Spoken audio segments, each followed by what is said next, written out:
Won't you take me home? Give me wings to fly. We can run away. Castle in the sky. Won't you take me home and give me wings to fly? Good morning, everybody. It is 10:40 a.m. on Wednesday morning on the 11th of October. Oh my God, I just had it right there. 11th, Friday, 11th of October, 10:40 a.m.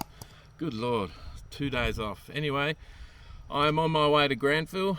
I'm back in Australia, and I've already been camping a little bit with my son.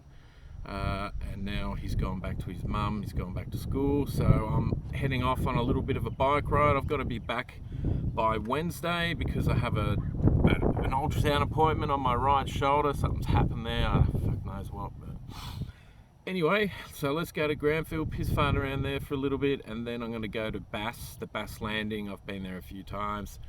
I'm going to practice a bunch of drone moves. I've watched a few tutorials about these drone moves that are actually on my drone, the DJI Mavic 2 or the Mavic Air 2 or whatever it's called. So I'm going to try that. I mean, all this stuff that I'm going to show you've seen before, but I mean the areas, but maybe not so much with the drone moves. And I'm going to try another, a more sort of polished way of uploading for a while and see if that works for me and get a bit more traction that way. I seem to be losing a lot of subscribers when I'm doing the Vietnam movies because they don't have really anything to do with being off-grid at all. So I'm thinking I'm going to make 2 channels in future. So let's go.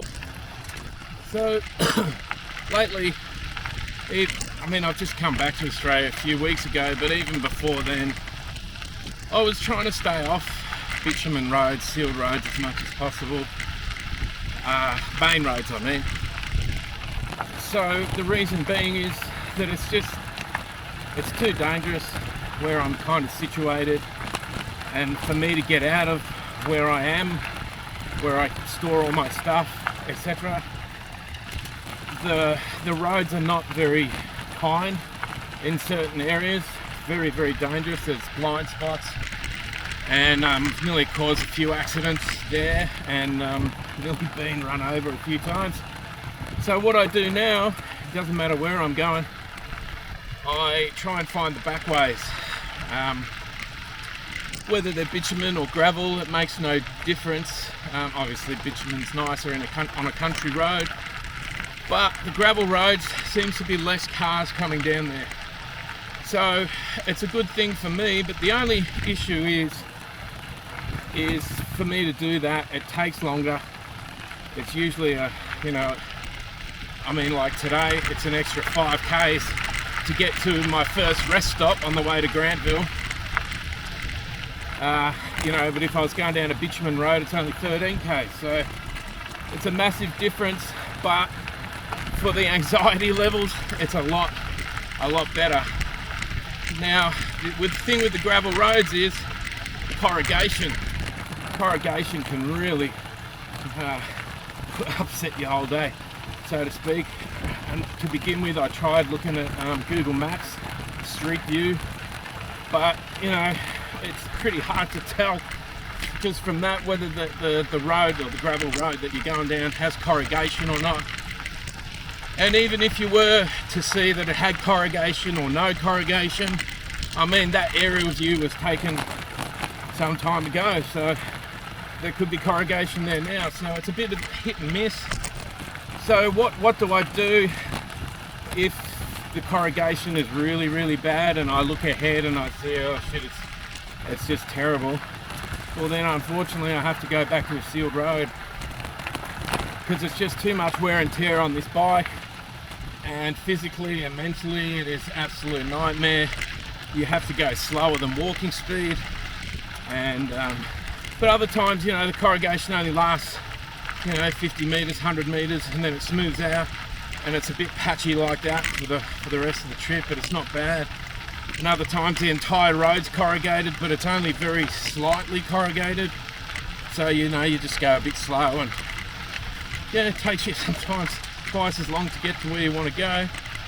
But it really depends on what quality of a ride you want. I'm in no hurry. I'm not trying to break any records or anything, so taking my time is very relaxing for me. It's like a meditation almost. Plenty of time to think about shit that you need to do, stuff that needs servicing on the rig, etc. Like that. Alright.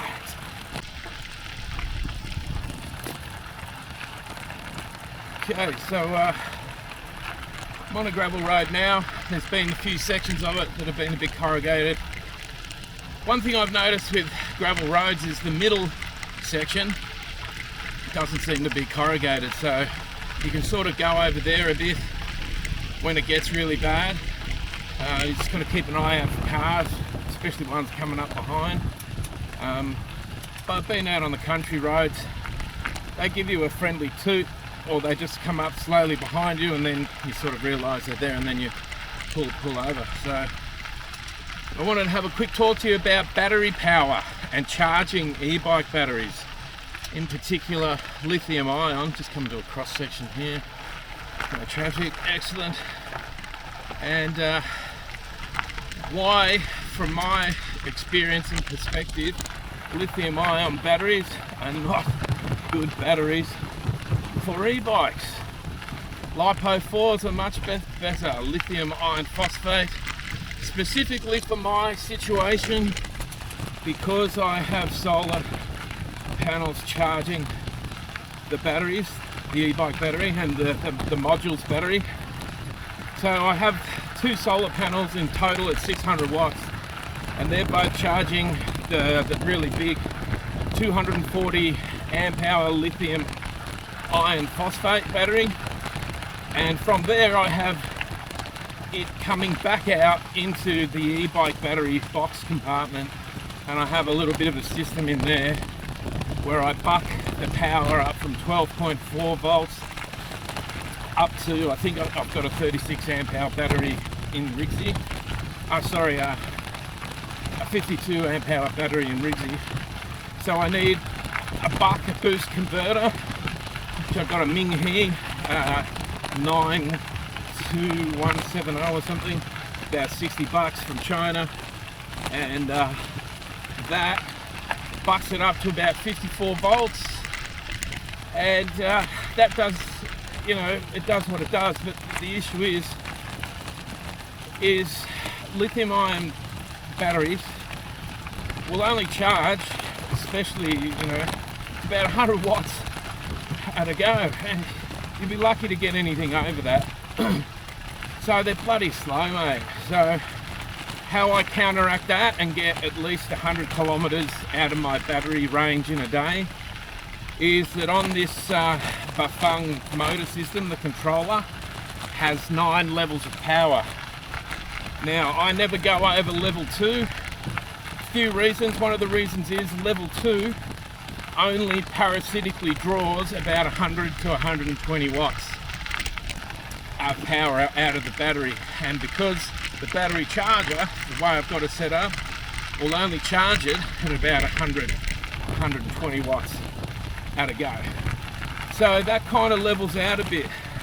I mean, I've gone 100 kilometers in a day in this before with that configuration, and I still had about a quarter of the battery left, but I was just knackered, so I pulled over and called it a day.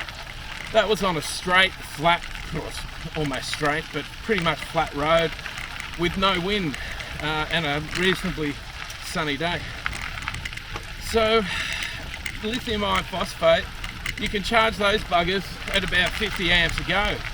So you look at it like this: if you've got 600 watts of solar power or thereabouts coming in, and you're only able to charge your lithium ion battery, e-bike battery, at 100 watts at a go, it's just ridiculous, mate. For my setup, it is just ridiculous. So I already have the plans and everything to build my own lithium iron phosphate batteries, but there's no need to do it at the moment because I'm surviving the way that I am by never going over level 2 on the controller. And another reason I don't go over level 2 is because it gives you a bit of exercise as well. So once you start going over level 2, start heading into level 3, level 4, etc. I mean, you're not really getting any exercise. So the other thing is coming up hills. I mean, if you put it in level 1 or level 2 and you select your gearage for torque, which means you select the highest gear, you know, you end up looking like the road runner, pedaling like a bastard, and you're not really going anywhere. But it takes the strain off the motor, and I've burned out motors before, and I've had even this one, you know, turn off on me because it overheats, which is a common problem with the Bafang mid-drive systems. What else did I want to say? Hang on. That's right. I wanted to tell you the reason I haven't built the lithium iron phosphate battery yet is because both e-bikes came stock, well, the Magnum Trike came stock with an electric system, motor system, had a lithium ion battery. That's how they're all made. All e-bike batteries are made like that, unless you go and buy your own kit and make your own, which I do not understand why they have not bought out complete kit batteries with lithium iron phosphate. Anyway, so they're still working quite well. They're both 3 years old now, or actually 3 years old, and you're going all right. Still getting about 100 k's a day out of this system in Rizzy, and the Magnum Trike, I'm nearly 3/4 of the way through making that all completely solar as well. And yeah, once that's done and these batteries deplete a bit more over the next 2 years, I'll make the lithium iron phosphate ones, and I'll keep these e-bike batteries as charging ports for other things. I'll wire them up in a way that, you know, in the shed or something, if I need some power in there, I can hook into that, charge the phone while I'm in there, or figure something out. All right. Here's an example here, guys. This actual gravel road that I'm on isn't corrugated at all, but it is still even a smoother ride in the middle here. That's what I'm talking about. So if on the left side it's corrugated, you come out over into the middle and it's a lot smoother, and you just keep an eye on cars or trucks, etc. And like that, do right. Give a bit of a look around. Countryside, farming, hello cows, yes, countryside, and lovely.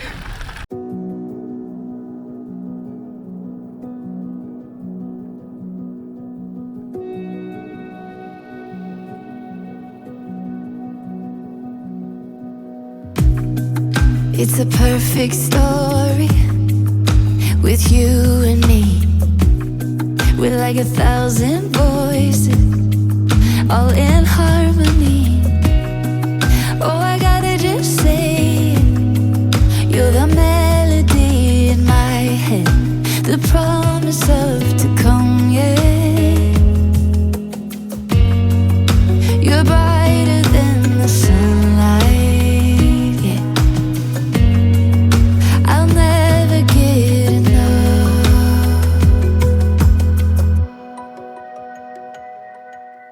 We are forever. We are forever. Running through the stars till the end of time.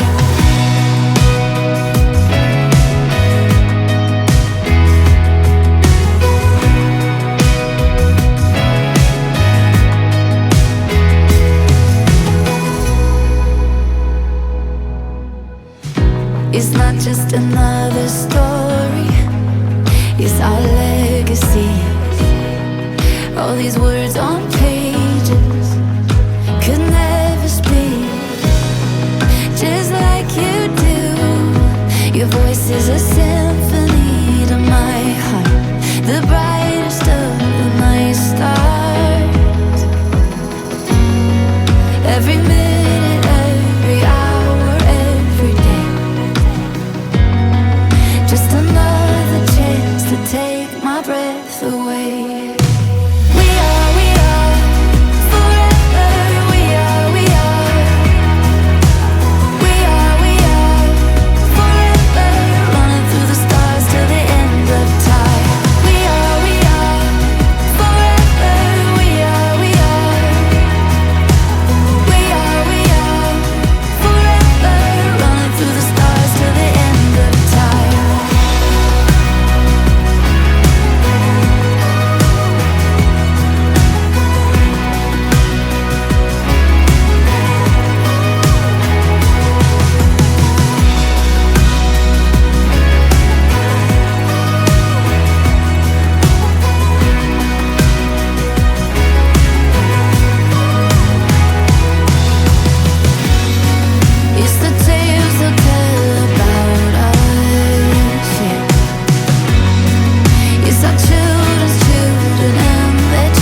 stars till the end of time.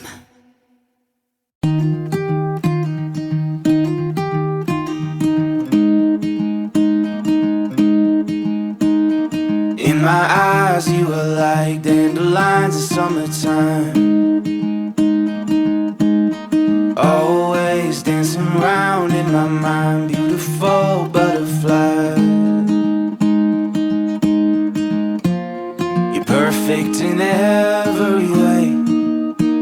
There's only one choice I can make. I choose you over and over again. Only you, every day till this world ends. There's no mountain I wouldn't climb, thing that I wouldn't try, nothing that I wouldn't do. I choose you.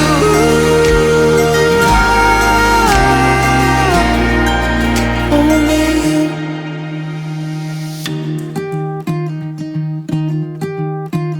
Spinning me all around, build me up and never come down.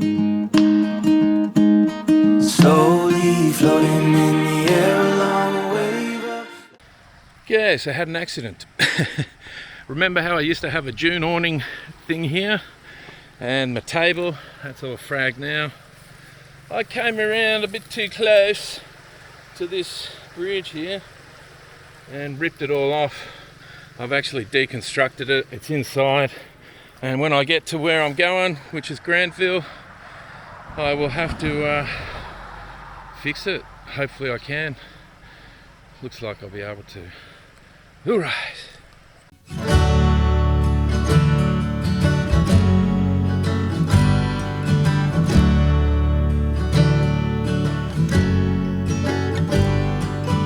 Oh, beautiful soul, you've been walking through life, going it on your own, like a rose grown in the thorns, surrounded by daggers to keep you alone. Don't you know I'll take the cuts and walk through that brush to say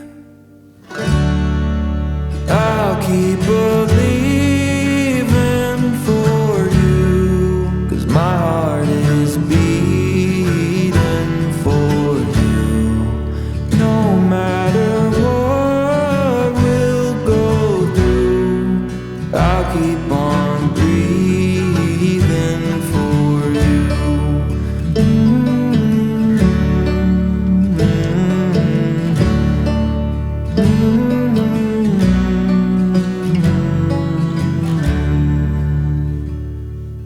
We'll build us a home, a place where you're safe to rejoice or to mourn. I'll be yours, for rich or for poor. We'll count every blessing and choose to enjoy. Don't you know I'll be your knight to ride through the fight and say I'll keep believing for you, 'cause my heart is beating for you. No matter what we'll go through, I'll keep on breathing for you.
I get asked about 11 times a day if I'd go or if I'd stay in the town that I grew up in. And I felt the sunny weather in LA, walked the beaches out in Spain, but there's always something missing. Oh, if family meant nothing, I'd be walking out that door. And I've tried to leave, but I keep coming back. And I've said it to myself, I'd do better somewhere else, but I always seem to change my mind on that. I've got friends who say they never wanna leave, and some others who believe if you stay here you'll go nowhere. And I've told them that I have all that I need, but there always seems to be a little doubt inside me somewhere. Oh, if family meant nothing, I'd be walking out that door. And I've tried to leave, but I keep coming back. And I said it to myself, I'd do better somewhere else, but I always seem to change my mind.